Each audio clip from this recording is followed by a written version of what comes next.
Merci pour votre fidélité d'écoute à Nana FM. Mesdames et messieurs, bonjour et bienvenue au débat de Nana FM. Ces dernières 24 heures, le Togo a enregistré 5 nouveaux décès liés à la maladie infectieuse due au virus SARS-CoV-2, portant le nombre total de décès à 185. Cette hausse des cas de décès est imputée au variant Delta, qui est plus transmissible que les autres mutations de COVID-19, environ 40 à 60%, plus transmissible que le variant alpha, bêta, environ 60%, et gamma, environ 30%. Comment la situation de la maladie à coronavirus évolue-t-elle dans notre pays? C'est l'interrogation qui sera la nôtre ce matin, et notre invité du jour est le docteur Kweto Koundé, président de l'Ordre des pharmaciens du Togo. Docteur, bonjour. Bonjour, merci. Bonjour à l'ensemble de vos auditeurs et auditrices. Merci pour votre fidélité ou votre disponibilité.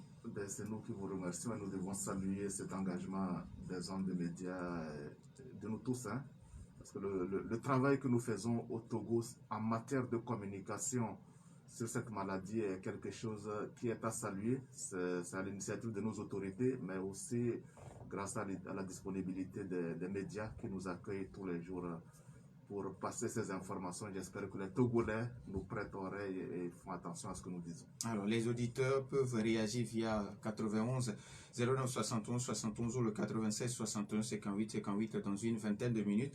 Avec Nestor Goulo à la mise en onde, je suis Norbert Djouradi. Le débat de Nana FM, c'est parti.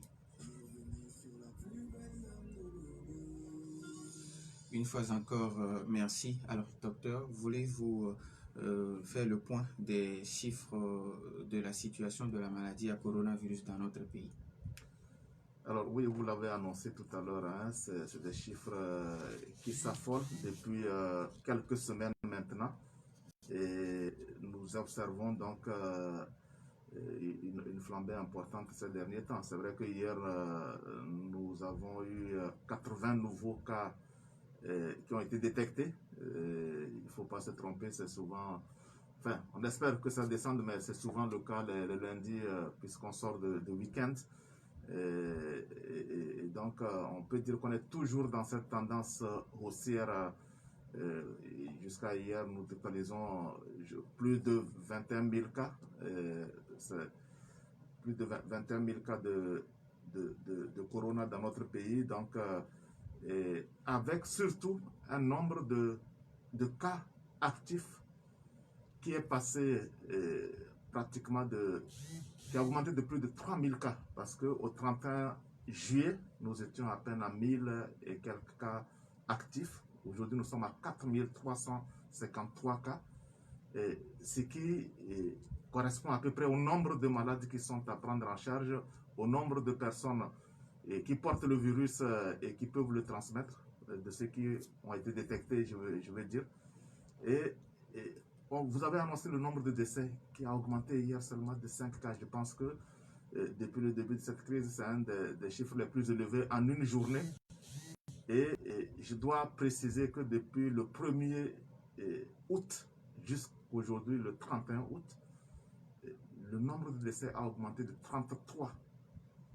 Et au 31 juillet, nous étions seulement à 152 décès. Et il y a eu plus de 30 décès dans le seul mois d'août. C'est dire à quel point la situation devient grave, c'est dire à quel point cette nouvelle variante du virus qui circule actuellement est dangereuse. Et cela correspond aussi, je dirais, à l'augmentation que nous voyons du nombre de cas. Nous l'avions souvent répété que quand le nombre de cas augmente de façon fulgurante, il va y avoir dans une proportion qui est souvent stable en termes de pourcentage, un certain nombre de cas qui vont arriver à l'hôpital dans une situation plus ou moins grave, et parmi eux aussi une proportion presque identique en pourcentage va décéder. C'est ce que nous observons malheureusement.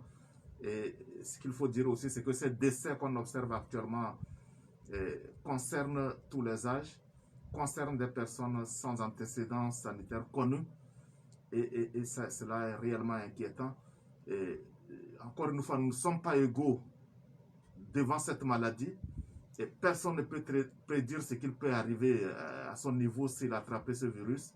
Donc nous devons réellement redoubler de vigilance et que cette tendance-là puisse se freiner grâce à notre action à nous tous. Alors, docteur, est-ce que, à part le variant Delta, est-ce qu'il y a d'autres facteurs qui expliquent cette hausse?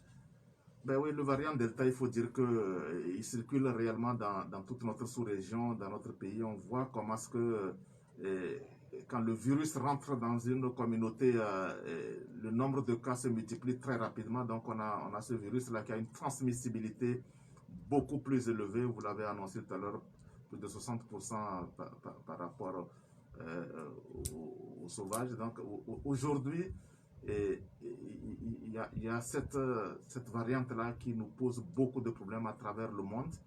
Et le Togo n'est pas épargné. Maintenant, qu'il y ait variant ou pas, nous l'avons dit depuis le début, il faut créer la barrière. Le message, c'est que les gens doivent créer les conditions pour éviter que le virus à l'autre. Et ces barrières-là restent les mêmes, même si le variant est transmissible. C'est-à-dire que si tous les Togolais portaient correctement leur cache-nez, avaient le réflexe de lavage des mains régulier ou de friction des mains, et avaient le réflexe de garder la distance quand on est dans un milieu où il y a du monde et que chacun se dit ah, je dois faire attention, je pense qu'on n'observera pas cette explosion de cas malgré le variant. Parce que ce qu'il faut, c'est de créer les conditions pour que le virus ne trouve pas le chemin pour circuler entre nous. Et ces conditions-là, on les a décrites. C'est le respect des mesures barrières qui ont été édictées, répétées à plusieurs reprises. Et actuellement, nous avons une solution qui est venue s'ajouter donc à ces mesures barrières. C'est la vaccination que le Togo a lancée depuis le 10 mars. Et avec un approvisionnement assez régulier en vaccins, le gouvernement fait des efforts pour cela.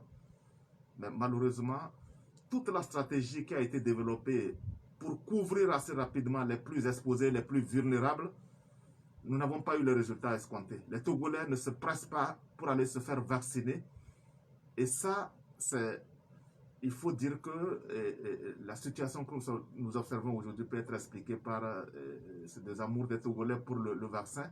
Et surtout les décès qu'on observe, surtout le nombre de cas graves qui arrivent à l'hôpital. Et je pense que tout ça peut s'expliquer par tous ces comportements. Alors, parlant de la vaccination, depuis jeudi dernier, les Togolais ayant pris AstraZeneca en première dose se font administrer Pfizer en seconde dose. Qu'est-ce qui aujourd'hui a rendu possible cette combinaison de vaccins non autorisés au début de la pandémie? Non, tout simplement, il faut dire que, vous savez, la gestion de cette crise sanitaire de ce virus, on est permanemment dans l'inconnu, mais ce qui est sûr, c'est que tous les jours, on travaille à affiner la connaissance qu'on a du comportement de ce virus-là. Tous les jours, on travaille avec les outils qu'on a en main pour, en tout cas, essayer de vaincre cette maladie. Alors, les vaccins, il faut rappeler qu'ils ont été prêts assez rapidement, mais dans toute la rigueur scientifique, dans toute la rigueur de bonnes pratiques en matière d'élaboration des produits de santé. Et ces vaccins-là ont été mis sur le marché par chaque fabricant après avoir fait une étude précise sur son efficacité, sur son innocuité, et de proche en proche sur des échantillons de plus en plus importants. Aujourd'hui, on a le retour de ces essais-là, on a des résultats qui sont publiés. Et il faut rappeler par exemple qu'en Europe, à un moment donné, parce qu'il y avait une certaine polémique, certaines tranches d'âge ont basculé qui avaient déjà reçu l'AstraZeneca, ont basculé sur le Pfizer, sur recommandation des autorités sanitaires de ces pays-là. Et donc, tout ceci a fait l'objet d'un retour d'expérience qui aujourd'hui nous permet sereinement de proposer donc que nos concitoyens qui ont reçu en première dose le vaccin AstraZeneca et qui attendaient avec angoisse leur deuxième dose puissent recevoir donc le Pfizer en deuxième dose. C'est basé sur des évidences scientifiques c'est basé sur des faits avérés et l'expérience, comme je l'ai dit, d'autres pays, l'Europe, le Canada, en tout cas, ça fait longtemps que les pays ont proposé donc cette combinaison de vaccins et les résultats sont plus qu'encourageants et sont même meilleurs sur certains essais. Alors, docteur, est-ce que vous pouvez rassurer aujourd'hui les auditeurs qu'il n'y aura pas d'effet à long terme résultant de cette combinaison? Alors, pour rassurer les Togolais, je l'ai dit tout à l'heure, les vaccins qui ont été mis sur le marché, ce sont tous des vaccins efficaces, sûrs et inoffensifs pour l'humain. Vous savez, la vaccination, ce n'est pas un médicament. Le vaccin, ce n'est pas un médicament. Quand on sort le vaccin, il est destiné à être inoculé à une grande masse d'individus. Dans le cas actuel, il faut vacciner les 7 milliards, les plus de 7 milliards que nous sommes. C'est ça l'objectif. Il faut nous vacciner tous. Et il faut vacciner des personnes qui ne sont pas malades. C'est-à-dire que nous décidons, les fabricants de ces vaccins, les autorités réglementaires des pays, les autorités politiques, on décide qu'on inocule un produit à des personnes saines, certes pour les protéger contre un mal imminent, mais c'est à des personnes saines. Vous imaginez que ce type de produit ne puisse pas faire l'objet d'une quelconque légèreté. J'ai parlé du vaccin en ces termes, mais c'est la même chose aussi pour le médicament. Aucun produit de santé à usage humain ne peut être mis sur le marché si les conditions de sa sécurité ne sont pas réunies.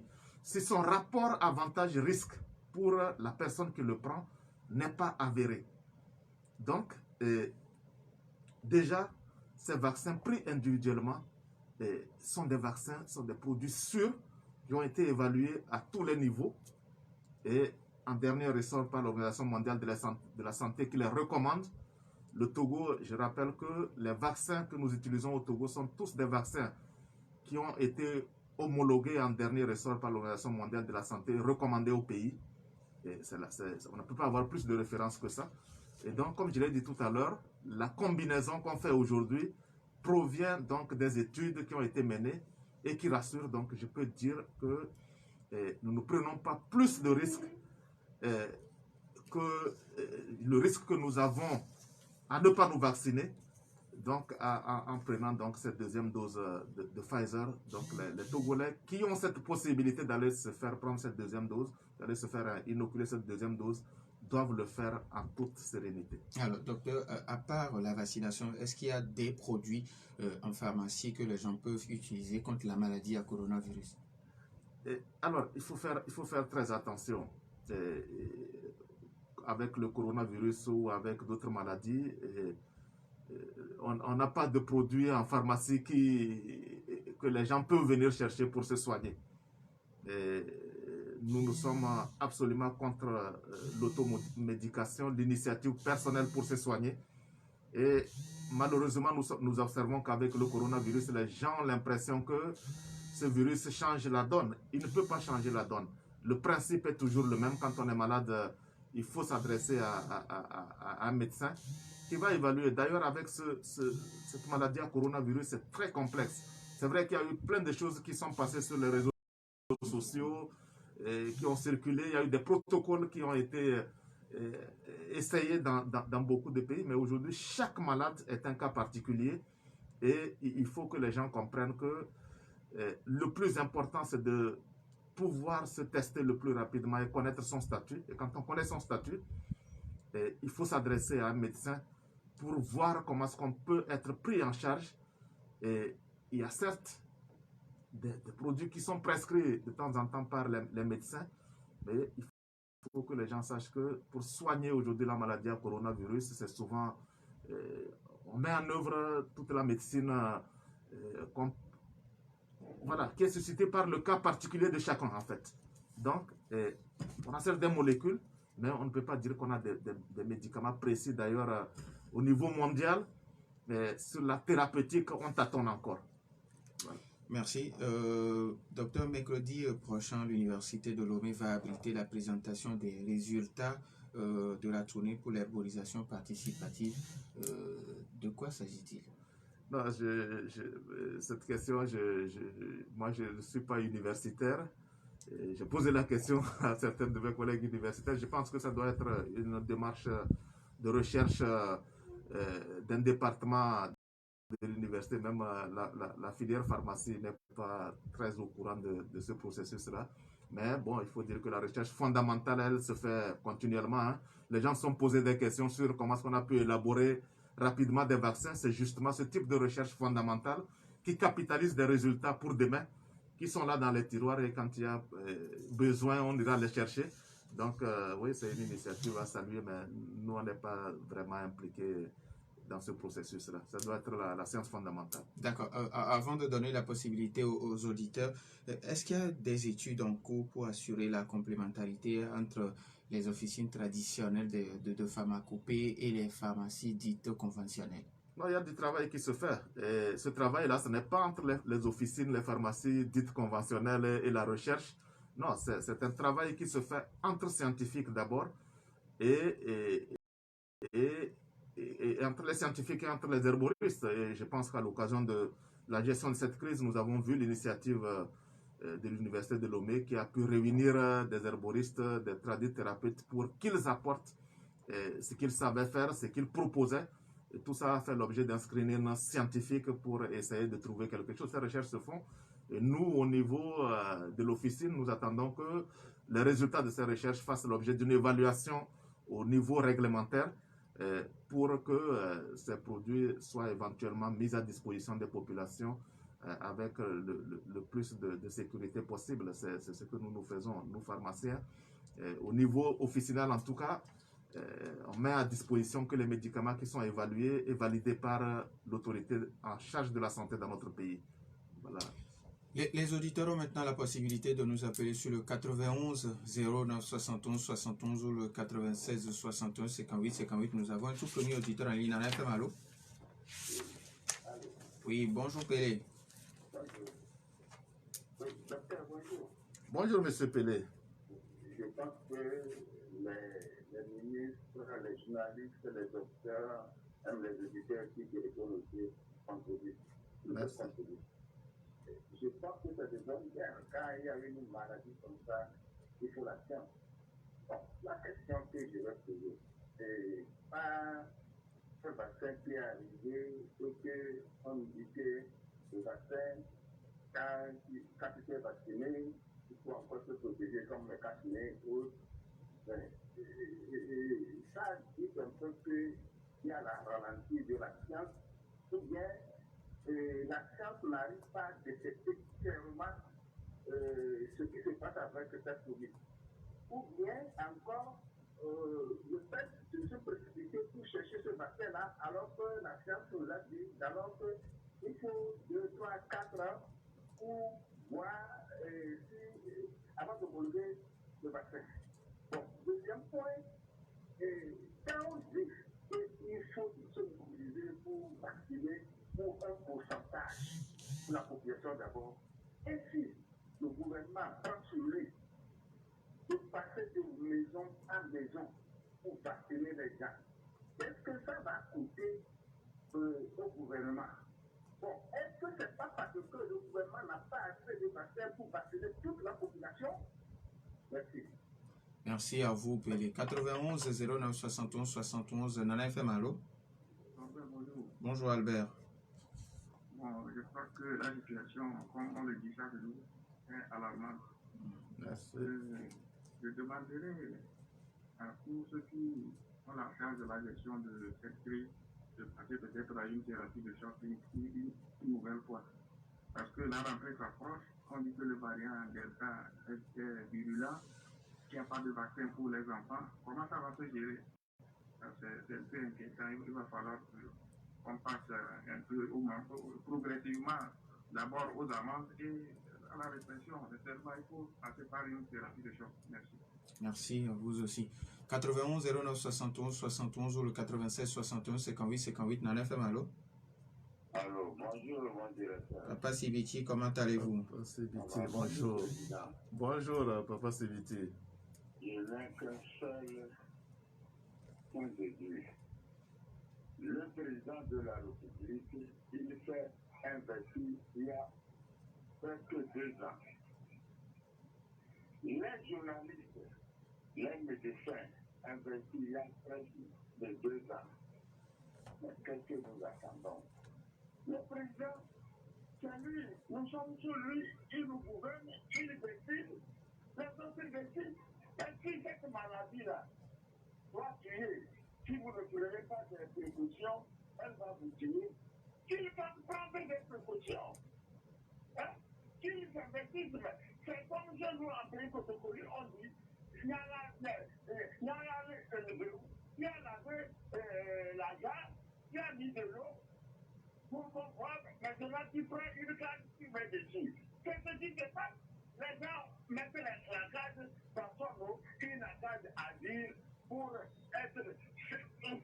Qu'il y ait un peu, qu'on se dise pour épargner cette maladie à tous les Togolais. Si c'est vrai que c'est par personne est imposée, on peut instituer les mesures barrières. Il faut tout faire, accentuer les contrôles dans tous les quartiers, dans toutes les rues, dans toutes les maisons, comme vous l'avez dit, rentrer dans chaque maison pour que nous soyons exemptés de cette maladie. Merci beaucoup. Merci à vous aussi, M. Sibiti. 91 09 71 71 ou le 96 61 58 58 Nana FM, allô? Oui, allô, bonjour. Bonjour, Mars. Bonjour à votre invité. Bonjour, monsieur Mas. Bon. Je peux dire que, selon moi, si les gens tardent à se faire vacciner, c'est du fait qu'au début, les autorités n'avaient pas mis les gens en confiance. Parce qu'il y avait beaucoup d'informations sur les réseaux sociaux. Et c'est les autorités qui devaient mettre les gens en confiance en sachant leur parler. Et non, parce qu'au début, il y avait une certaine menace. L'homme est un être qui aime la liberté, qui n'aime pas les contraintes. Donc, pour pouvoir l'avoir, il faut le mettre en confiance. Je suis aussi très heureux de voir que maintenant, les combinaisons des vaccins sont possibles. Parce que cela se faisait pour d'autres maladies. Et pour conclure, je voudrais demander à quand aurons-nous, quand est-ce que les laboratoires vont nous proposer des médicaments? C'est seulement les vaccins qui vont pouvoir traiter cette maladie, ce virus. Merci. Et la durée, parce que jusqu'à présent, on ne nous donne pas la durée de protection de ces vaccins. Merci, bonne journée. Bonne journée à vous aussi, Mars. Merci. 91 09 71 71 ou le 96 61 58 58 Nana FM, allô? Allô? Oui, bonjour. Bonjour, Oui, c'est Michel. Michel, oui. Bonjour à l'invité. Bonjour, Michel. Oui. En écoutant notre invité, moi particulièrement, ça me fait froid dans le dos. Parce que la manière dont il affirme la sécurité et l'innocuité de ces vaccins qu'on nous envoie, parce que eux, ils n'ont fait que recevoir des données de ces laboratoires-là. Et bon, ils les affirment comme si nous aussi nous avons fait une contre-expertise ici.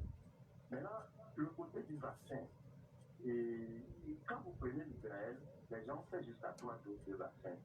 Mais le virus a toujours été présent en masse. Et déjà, ce genre d'information crée ainsi donc de l'amalgame et de l'incohérence. Et puis le cas du Togo, moi ce qui est un peu marqué, c'est que quand on dit que nous avons 20 000 cas au Togo, c'est que nous avons 8 millions de cas au-delà. Mais là, parce que nous n'avons pas un dépistage systématique, là, on peut se dire que ce qu'on prend, l'échantillon qu'on prend, qu'on détecte, c'est eux qu'on déclare de positif ou bien de non positif. Et puis, quand nous voulons voir, par exemple, on voit que le traitement le côté traitement, aucun laboratoire n'en parle. Alors qu'on dit par exemple dans nos hôpitaux ici qu'on prend des malades en charge. Mais ceux qui n'ont pas le cas grave là, on les traite avec quoi? Et puis, les cas observables qui ont été observés au niveau des radiothérapies, qui ont traité et qu'on a refait le test sur ces gens-là et le test était négatif. Pourquoi on ne veut pas aller vers ce terrain-là lorsqu'on sait très bien que l'argent que le Togo va déployer pour acheter le vaccin, si on prend la moitié de ce sou, on peut également traiter en utilisant cette voie traditionnelle. Merci beaucoup, Michel. 91 09 71 71 ou le 96 61 58 58. Les auditeurs ont toujours la parole. Nous avons un auditeur. Nana FM, allô? Oui, allô? Bonjour, Tata Raguel. Oui, bonjour, mon frère. Allez-y. Je salue toute la pyramide, Nana FM, et je salue l'invité. Merci. Bonjour, madame. Bon, moi, je vais juste demander à notre invité, depuis que Corona est sorti, les agents qui gardent et qui surveillent les cas chimiques, est-ce qu'ils ont une fois allé surveiller deux moulins, là où on écrase nos maïs, nos céréales? Est-ce qu'ils ont surveillé là-bas? Voir comment ça se passe. Le contrôle ne se fait pas bien, ça manque encore. Et c'est des jeunes qui se promènent, qui ramènent toujours des Covid. Merci. Bientôt, c'est la rentrée. Ils vont revenir de leurs vacances. Est-ce que, en dehors de donner le truc vaccination, là, c'est aller là-bas, ou bien c'est ici seul? Merci beaucoup. Je n'ai pas encore fini. D'accord. Et maintenant, je demande, les frontières qui sont bloquées, si le gouvernement ouvre les frontières et chacun arrive à faire ses business, je vois qu'ils vont plus respecter les mesures barrières. Je vous remercie. Merci à vous aussi.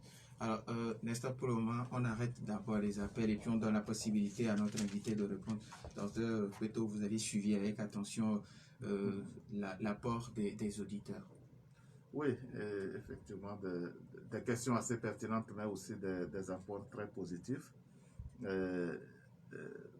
La protection par le vaccin, il y a des questions qui se posent sur effectivement l'efficacité de ces vaccins quand on est obligé de continuer à respecter les mesures barrières malgré la vaccination. Ce qu'il faut dire par rapport à cette question, c'est que le virus auquel nous faisons face, c'est un virus qui est un virus des voies respiratoires. Ce type de virus, on les connaît. Hein, et on sait que ce qu'on a, quel que soit ce qu'on fasse, le virus, lui, continuera par circuler. Et surtout qu'il y a des variants. Et on va avoir toujours donc, des formes mutantes qui vont apparaître. Et donc, ce qui a été dit, c'est que les vaccins qui ont été découverts sont destinés à faire en sorte que notre organisme soit suffisamment protégé, soit suffisamment, je dirais, prémuni pour que ce virus-là ne fasse pas de dégâts dans l'organisme. D'ailleurs, c'est le principe de la plupart des vaccins que nous avons. Il faut que les gens sachent qu'être vacciné ne veut pas dire qu'on ne sera pas confronté au virus ou au micro-organisme contre lequel on se protège. Le vaccin crée en nous les conditions de résistance au virus. Et c'est les résultats que nous avons eu jusqu'à présent. Et ces résultats qui permettent d'utiliser ces vaccins, c'est justement pour protéger contre l'évolution vers les formes graves.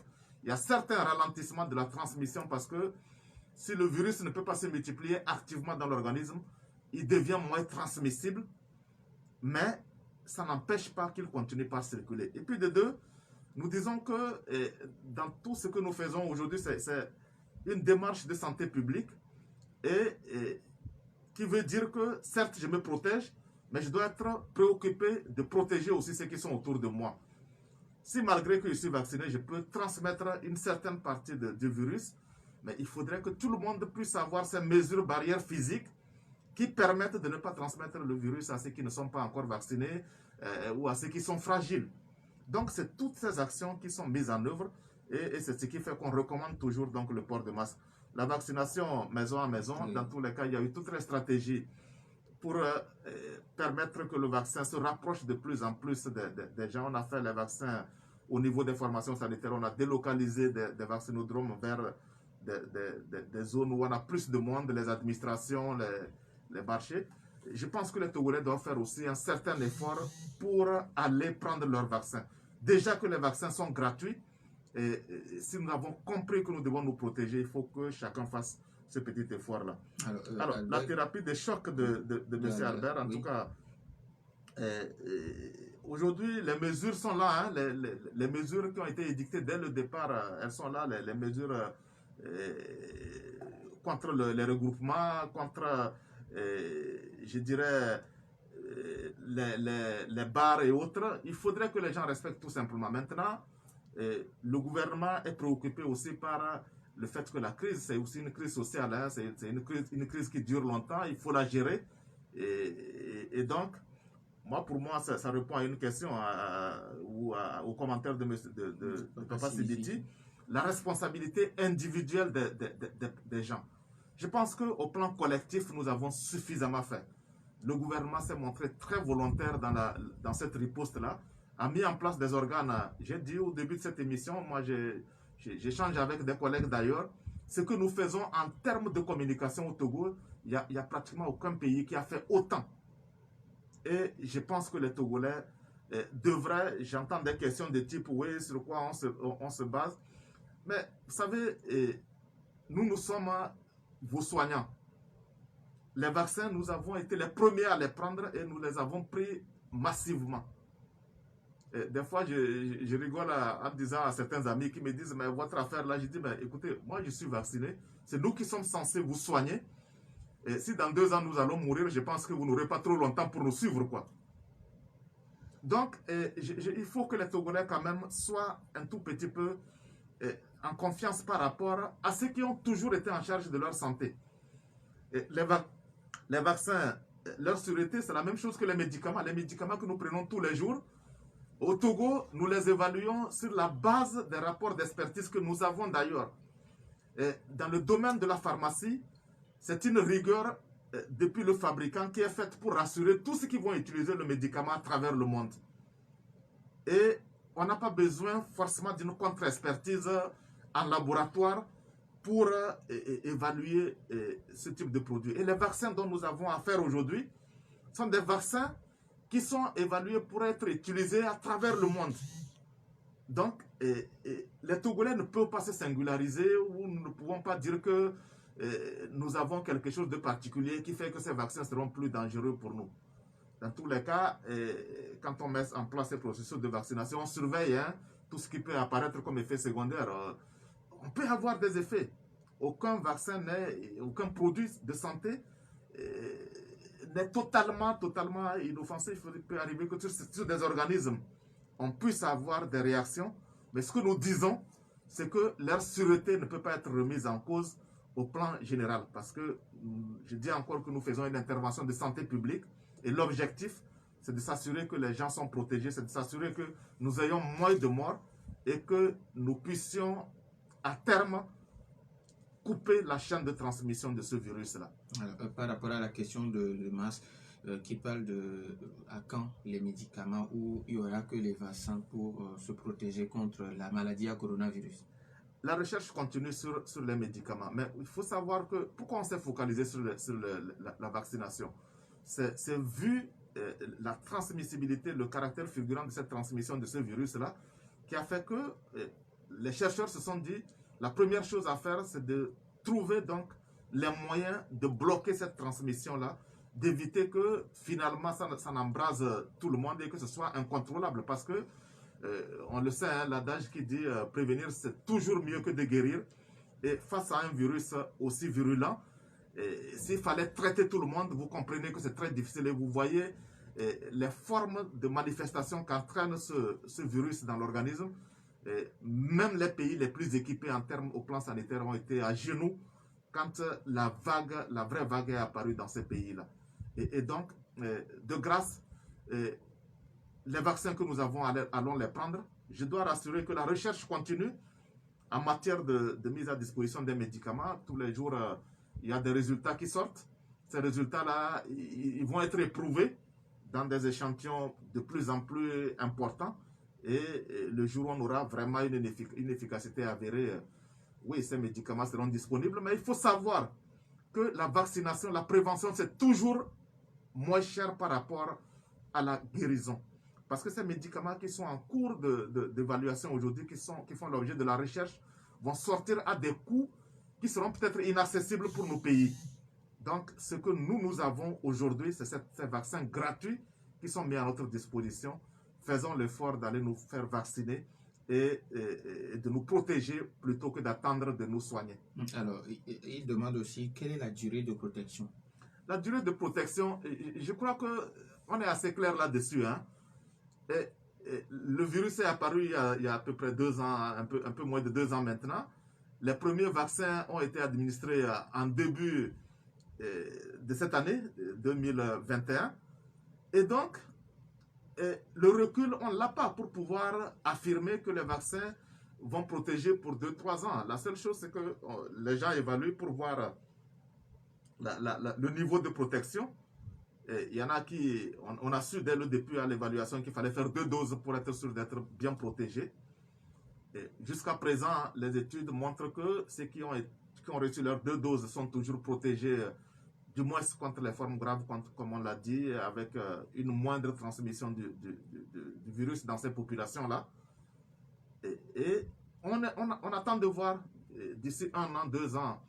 Il y a des pays qui préconisent déjà de faire un rappel d'une 3e dose ou bien de renforcer la protection des 2 premières doses par une troisième inoculation. Mais bon, vous savez que l'OMS est monté au créneau contre ça parce qu'il faut déjà protéger au minimum l'ensemble des vivants que nous sommes sur la Terre.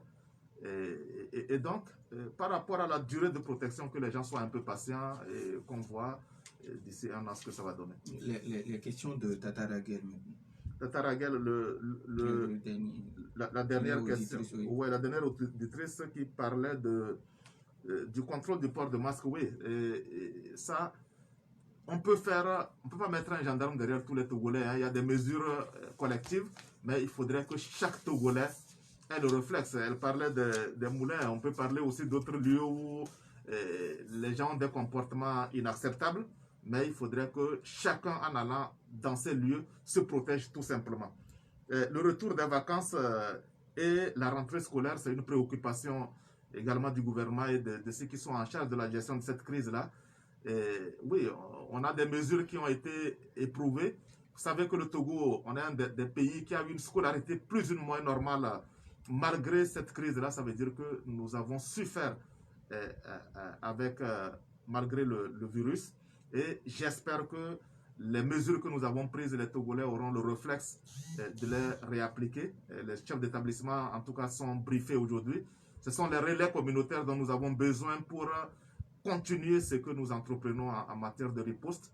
Et je pense que cette rentrée ne sera pas plus inquiétante. C'est vrai qu'on a ce variant qui circule aujourd'hui et on a des jeunes qui sont de plus en plus transmetteurs du virus. Et tout se fait pour qu'on puisse quand même limiter.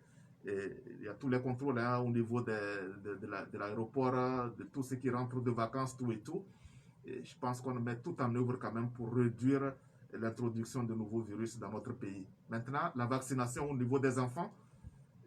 Aujourd'hui, je pense qu'on est en train de descendre déjà vers les 18 ans, donc vacciner tout le niveau bac, les élèves en classe de terminale qui doivent rentrer, on doit y arriver.